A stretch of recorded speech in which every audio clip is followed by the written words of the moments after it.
Hello and welcome to a Mitsubishi Electric Quick Tips video. Today I'm going to talk about how to play videos on a GT16 HMI touchscreen interface from Mitsubishi Electric. In order to export video in the correct format, you will need QuickTime Pro 7 on a PC or iMovie on a Mac. And here are the settings you will need for a 3GPP format. You can select a data rate of 100 kilobits per second or 200 kilobits per second or higher. The higher, the larger the file. And for an MP4 format, you will want MPEG-4 Basic. This will not have any audio. Image size 320 by 240. Once you save the video file onto your CF card, you would input this CF card into the multimedia adapter. The next step is very important. Make sure this switch right here is set to the down position. This is the on position, which will allow the adapter to read the files off the CF card.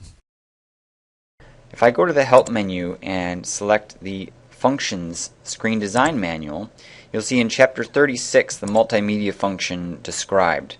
If I go several pages down to 36.2, there's a section here, 36.22, playing video files. The important thing to note is that 3GPP files along with MP4 files can be played. However, it's important that if it's an MP4, it's saved in a simple profile format.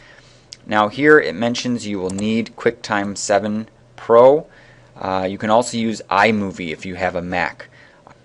So now that all of that has been set up correctly, we're going to jump back into the software and show how to configure the system.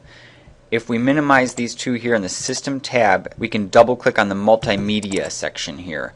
I'm going to select Extended Interface first, and I'm going to enable this card. I'm going to say OK. Now the very next thing we're going to want to do is select Object and then place down a switch, a special function switch.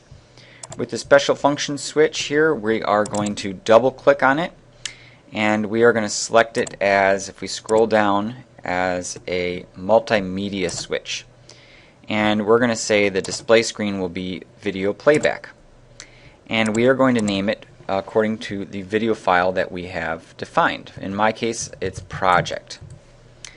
And we'll leave it as 3GP, which is the format I'll use. And then we can put some text here on the button. We'll say project video. I'll say OK.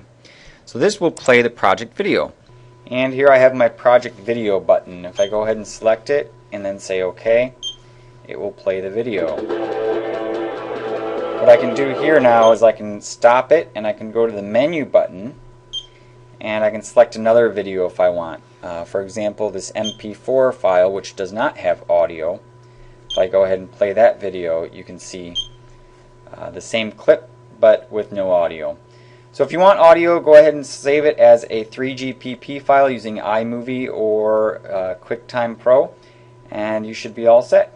Thanks a lot for watching and have a great day.